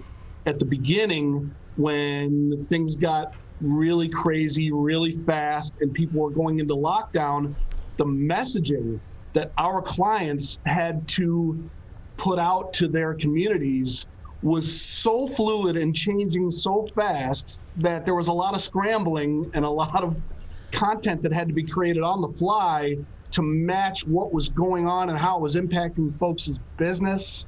And so it was really crazy at the beginning. And then things kind of settled in for a while. And when the original 3-month lockdown that was very locked down, when that opened back up and people started to get back into more of a semi-normal routine, things started to get, settled into more of a rhythm again in terms of what kind of content you were putting out. But a lot of businesses, a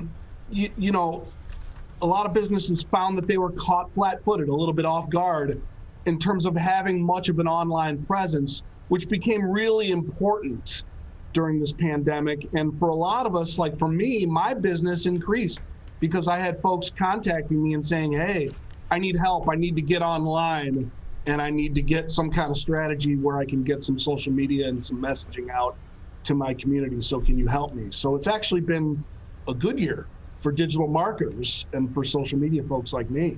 And I really don't think that's going to change going forward because so many companies have understood and now realize the importance of social media and the impact it can have on their business.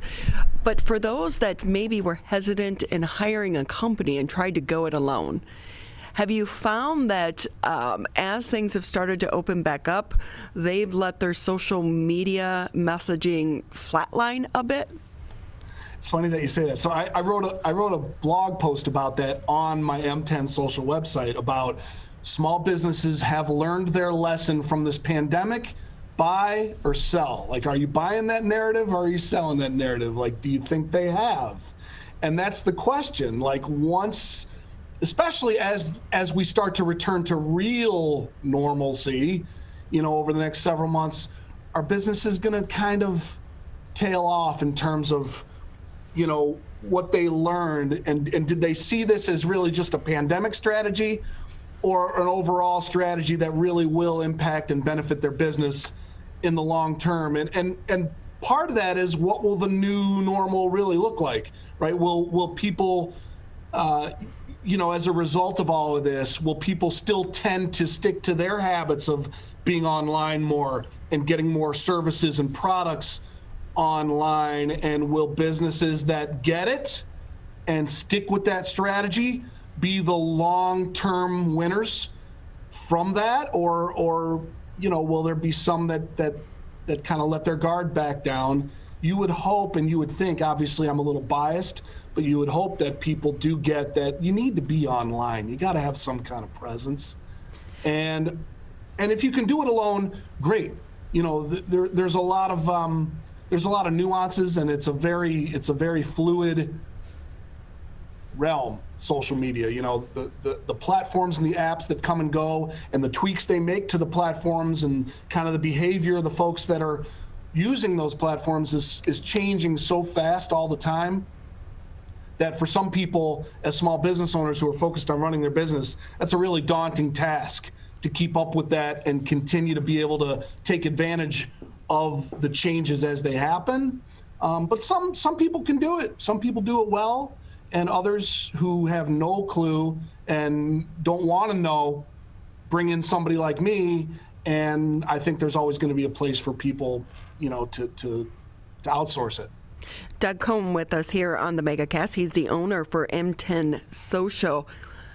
One thing I am seeing more so recently than I think in the middle is the messaging is old. It's like they're not doing fresh content. They're just rehashing the old content. How important is it for these businesses to really put the time and the effort into their social media platforms? For me, I think it's really important, and I think the way you post content and the way you build a community around your brand online is really such a storytelling paradigm, in my opinion. It's being able to provide value, be interesting, and tell stories around your brand, as opposed to the old school mentality of advertising at people.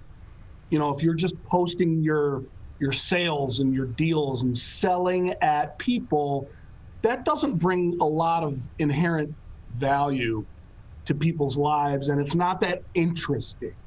People, if you think about the old school advertising kind of pre-social media, which is still a thing on television, for example, but people have gotten better and better at avoiding commercials on television. You DVR a show and you fast forward through the commercials. My cable service at home, for example, when I record a show and I watch it back, I actually have a smart resume button now. So I can fast forward through the commercial and it'll automatically end it when the commercials are over. So I can start watching my show again. Like, they've given me tools to avoid commercials.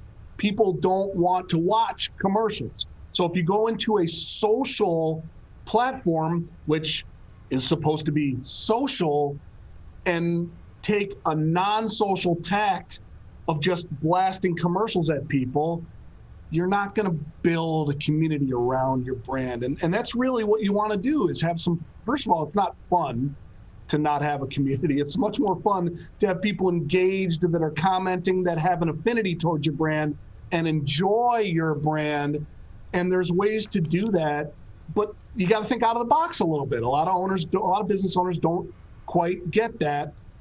And that's kind of where I come in. I think my strength as a digital marketer, and it's funny, I just had this conversation with another digital marketing business owner the other day, where my strength personally is as a storyteller. I'm really good at kind of digesting what someone's brand is, what their community is, what they want to be, and being able to come up with interesting content that is fresh, to your point earlier, and is ongoing in terms of telling stories around their brand. And this gentleman I was talking to who owns his business, he says that's probably the part that as a digital marketer he misses on. He's much better at analytics, Google AdSense, SEO, numbers and data, whereas I'm more the storytelling type, and I probably miss on that, that data analytic piece. There's so many elements to it, and different boutique businesses like mine are better at certain parts of it than others, and certain brands need certain parts more than they need others. If you're a transactional business, you might need more of a data-driven analytics, trying to get people into your shopping cart to purchase your widgets.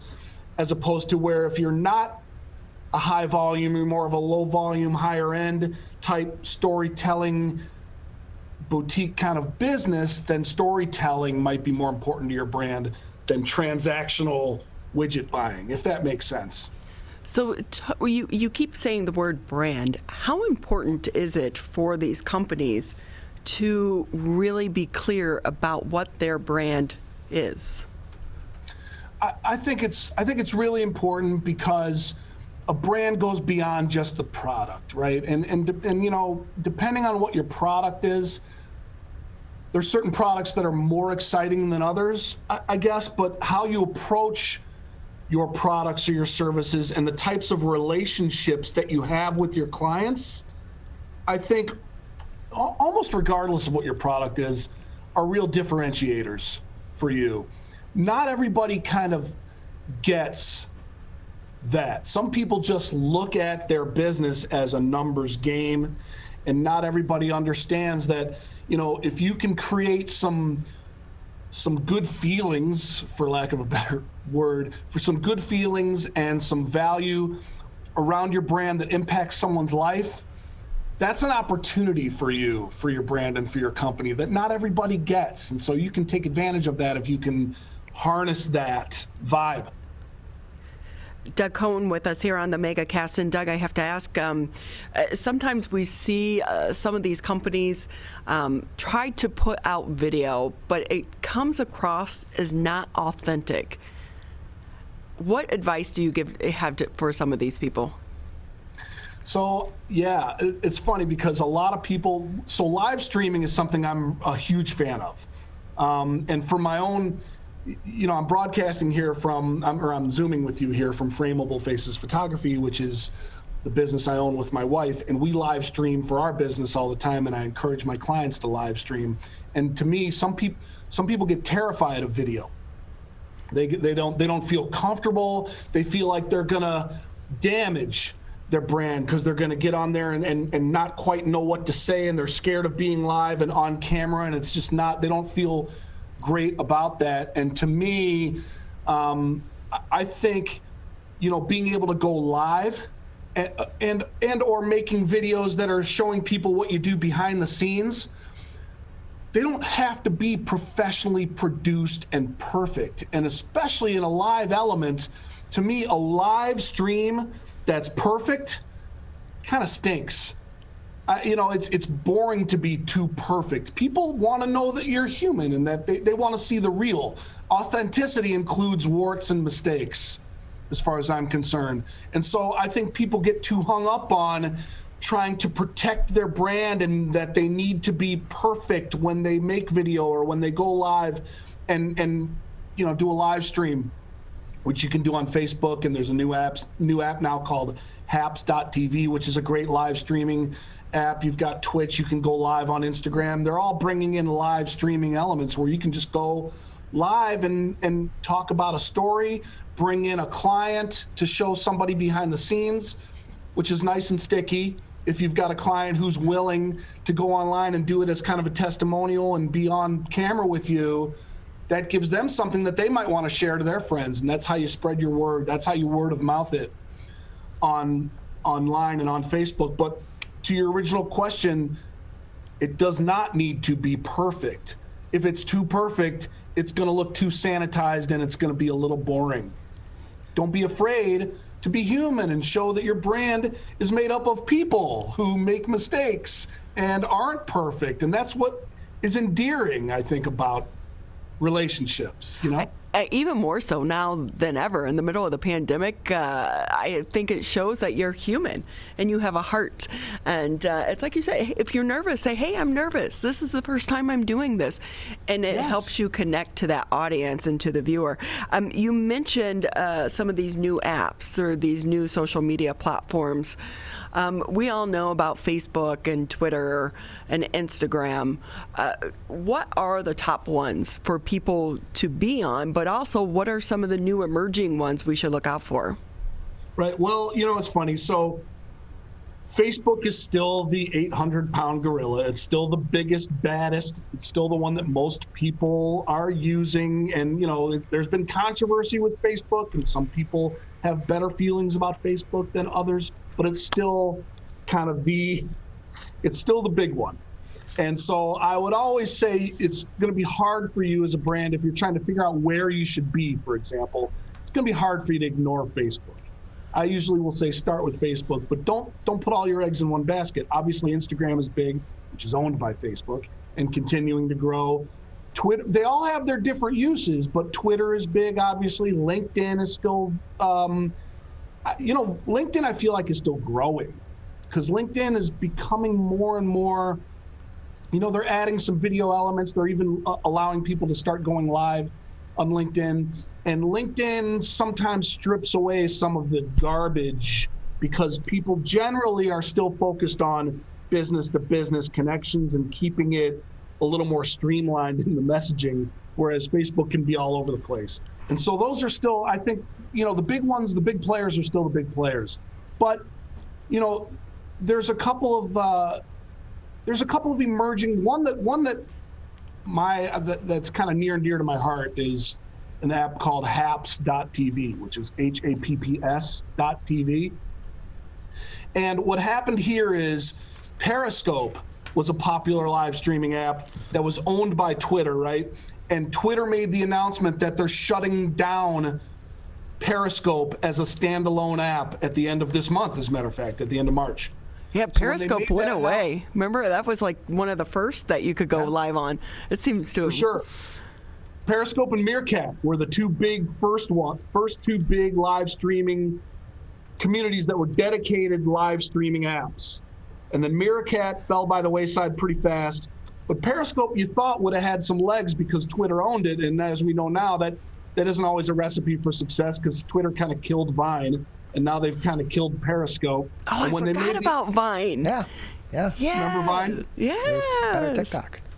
TikTok is kind of the new Vine. It is. TikTok kind of filled the void that Vine used to provide for these quick kind of looping short videos that you can edit and do fun stuff with. And TikTok you can live stream if you have enough followers. TikTok is evolving and growing. Obviously a very disruptive and emerging platform, TikTok, right? But when Twitter made the announcement that Periscope was going away, most of the live streaming community that was left on Periscope all jumped over to this Haps.tv. And Haps.tv is very cool because you can build community within Haps, but you can also multicast from Haps. So you can go live on Haps and have your live stream go out over Twitch and YouTube and Facebook all at the same time. And as you're broadcasting from Haps, anybody that's viewing from those other platforms and making comments, all their comments feed into the same comment stream for you as a broadcaster, so you can communicate with everybody without doing it on multiple screens. So it's pretty cool. Live streaming continues to evolve, and Haps is a great way to do it as well. But beyond that, I don't know, Clubhouse is a big one if you've heard of Clubhouse. But that one has to be an invite, right? It's right now, yeah. So far, you have to be invited to get into Clubhouse, and it's still only iOS. They haven't launched it for Droid yet because technically it's still in beta. Right. It's growing like crazy, even in beta, because it's very easy to get additional invites to bring your friends onto Clubhouse, and so now it's gotten very big, even in beta stage without Droid. It's poised to explode, I suppose you could say, if they get out of beta, bring Droid in. Personally, I'm not a massive fan of Clubhouse. It's interesting, and it's drop-in audio. It's audio only, which is very interesting. When I first heard about it, I'm like, oh, an audio only app. That's pretty cool. Didn't we invent audio like 100 years ago? Like, is this really a step forward? Do I really need an audio only app? But once you get in there, you do kind of understand why it is interesting. It is a new twist on a social platform that really puts the focus on the conversations, because there's really nothing else there. Well, isn't it supposed to be kind of like you're dipping in on someone's conversation? They have some pretty big name stars that are taking part in this, and it's like you're eavesdropping. It's absolutely true. You can be in as an eavesdropper, or if you want to raise your hand, the moderators can invite you up to get on the stage and make a comment if you like. It's an interesting, and you can start your own, which is kind of nice. Like you can go right into Clubhouse and start your own room and moderate it yourself. You don't have to have a certain number of followers to do it. And sometimes smaller, intimate groups are more interesting in a way because everybody can kind of get a chance to chat. Whereas if, there's a big time speaker that has a huge following, you'll never get up on the stage and have anything to say. You're just there to watch or to listen, as it were. And Twitter has come out with their own version of this too, called Spaces, which is a competitor of Clubhouse. So we'll see where this goes. For the few people that have the biggest followings, they are very excited about Clubhouse because they're finding that they're converting a lot of new customers because they're the ones controlling the message, running these rooms and talking about social media or digital marketing or finance or whatever it is. They're making a lot of connections and gaining clients, but I don't know that everybody is. I feel like the people at the top are. I don't know that everyone else is. Doug Cohen joins us. Please go ahead. Sorry. But I haven't really moderated or run a lot of my own rooms there, so I probably can't really speak to the full power of it because I haven't spent a ton of time there. Anyway.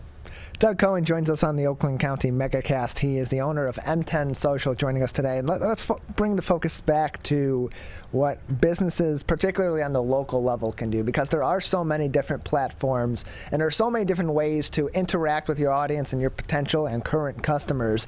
Right now, for those businesses that are trying to figure out what to focus on in their social media strategy and their marketing strategy, what are the two most important platforms for them to be on, and what strategies do they need to employ that are similar to both of them but different on both of them as well in order to get a good start?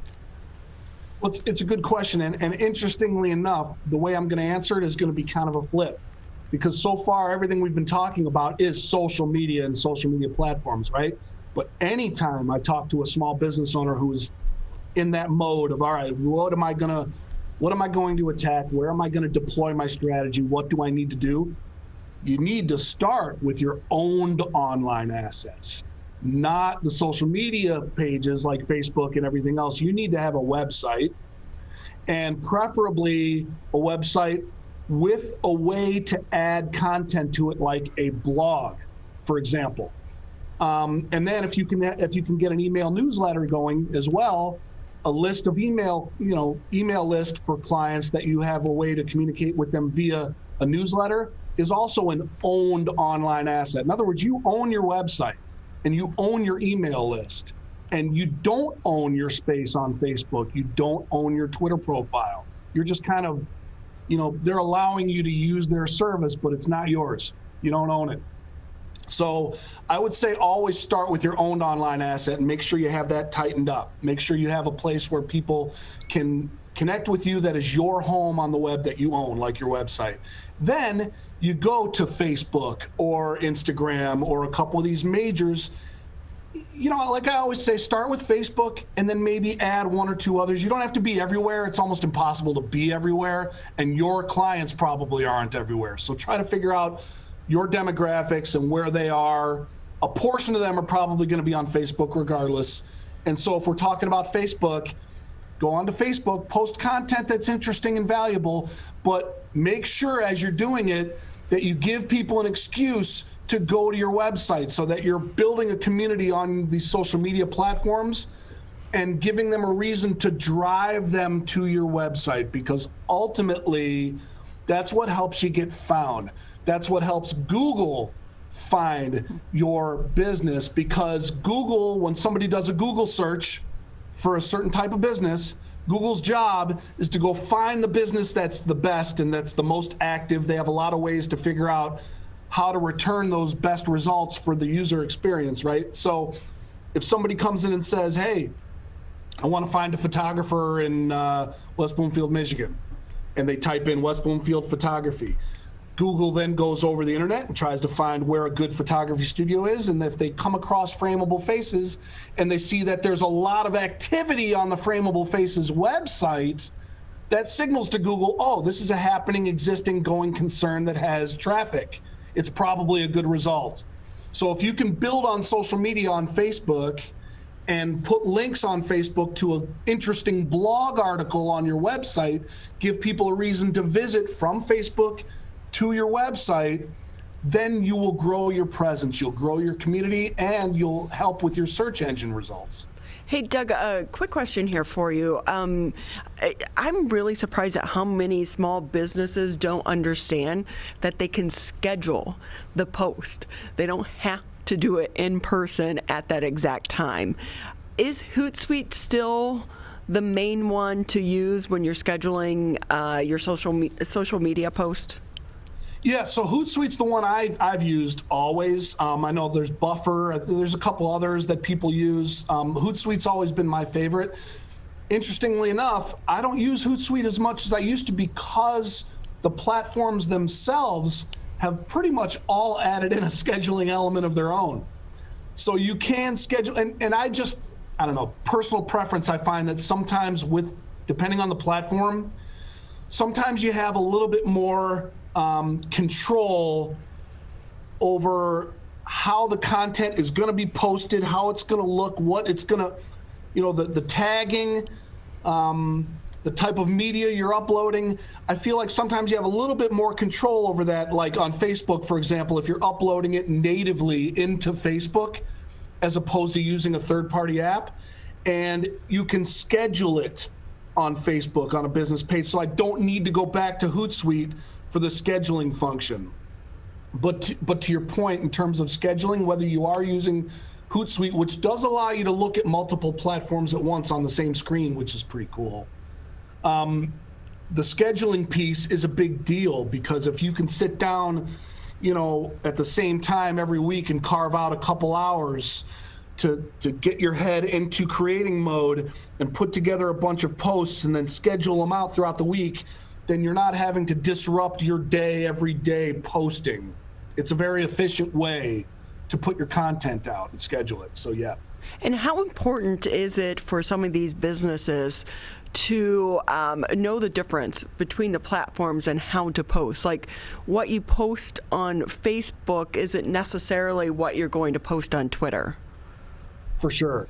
And I think it's always important as a business owner, frankly, and this is something that I have to try to really impress upon some of my clients, is that I think you need to be on these platforms as an end user to be more effective on them as a business, because you have to kind of get a feel for what the etiquette is and what the vibe is. Every platform does have kind of a different way of posting and different etiquette, and that's why I always say don't automate your posts. In other words, it's fine to schedule a post. It's fine to take a post, upload it to Facebook and say, but I want this to actually post on Facebook on Thursday. That's fine. What you don't want to do is post something on Facebook and have the Facebook function, the bot built in, to just send it over to Twitter and have it also post on Twitter. Because on Twitter, it'll look like a post that came from Facebook. And that's just a bad look. It's kind of lazy. And once again, it might not work there. Like if you're automating from Instagram to Facebook, well, hashtags are a big thing on Instagram. They're not on Facebook. So if you take an Instagram post and just send it to Facebook, and then the post on Facebook has a bunch of hashtags on it, people are going to be able to kind of tell it was created for Instagram. And that's kind of boring. Like, I'm here on Facebook now. Don't just, it's like, what was it? Somebody said it's like going to a networking meeting and just going ahead of time and putting like a full-size cutout of yourself there with some pamphlets and just leaving it there, not actually attending the meeting yourself. That's a good analogy. Yeah. Doug Cohen with us here on the Megacast. He's the owner for M10 Social. I will say, when I'm talking to kids that are young adults that are going into communications, one thing I try to stress upon them: look into the social media side, because to me, that's where so many jobs are going to be.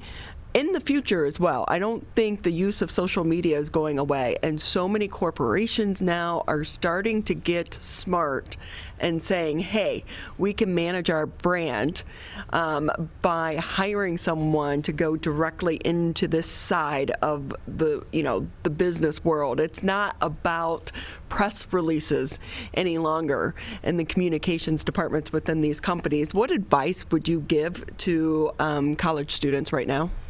It's a great question, because a lot of people would assume that college students would be great at this right the moment they step off of campus, because they've been using social media for years. Well, using social media to be able to just kind of post fun selfies and which is great with your friends and be social on a couple of apps is a totally different mindset than posting for a business and building a brand and a strategy that way. So they've got the advantage in that they understand the tools and they're adept at using them.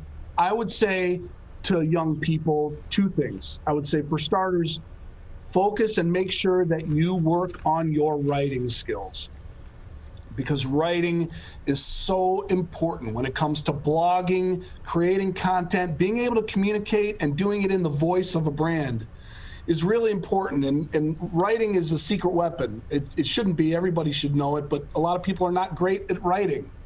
And when you have the opportunity to focus and hone your skills on writing, do that so that you have the ability to communicate, number one. What was my number two?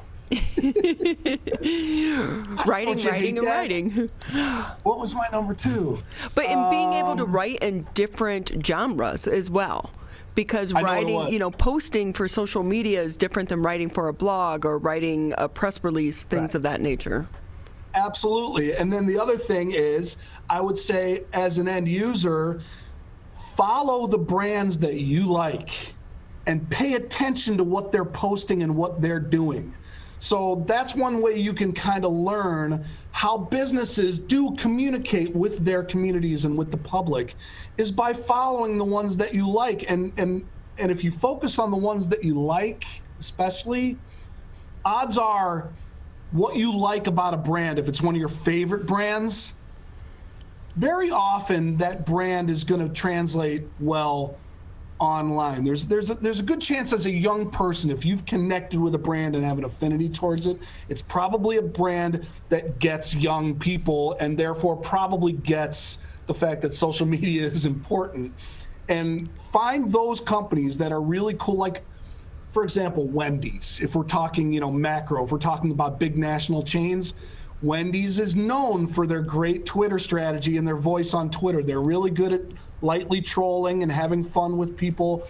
Follow the brands that you like and pay attention to what they're posting. That's one thing that you can do today as a young person. Just follow those brands and start to go to school on what they're doing. That, combined with writing skills and getting a feel for, how to communicate these things, can make you marketable, I think, coming out. So I have to ask you, you're someone who manages some of these social media sites for companies. When I had to do it in my previous job, I used to always have kind of a heart attack thinking I'd make a mistake and post from my personal onto their site, because we've heard these nightmare stories before where, you have it on one phone and you're going from account to account to account to account, and you make that mistake. Have you ever done that? So I have.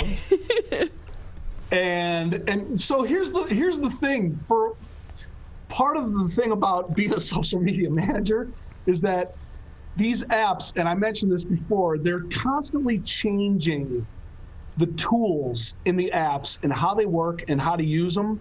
And sometimes in the transition from them changing their platform, they make mistakes that ultimately impact you. So in other words, the Pages Manager app on your mobile device, which is a Facebook app, but it's separate from the regular Facebook app. It's when you manage pages, you need to use Business Manager to comment as that page and manage the pages that you are in charge of, right? So for a while there, Facebook, there was about a month where intermittently you'd go to make a comment as the page, and it would show up as you personally. And which wasn't my fault, but it kept happening over and over again. Like you'd think they'd have it fixed for a few days, and then it wouldn't. And my client would be like, "Hey, you just commented as you." I'm like, "Oh no." They're hard lessons learned, but this has been a great conversation. Yeah. I've learned a lot by speaking with you, and I hope our listeners and our viewers have as well. Thank you. I hope so too. Doug Cohen with us here on the Megacast. He's the owner for M10 Social. We so appreciate your time.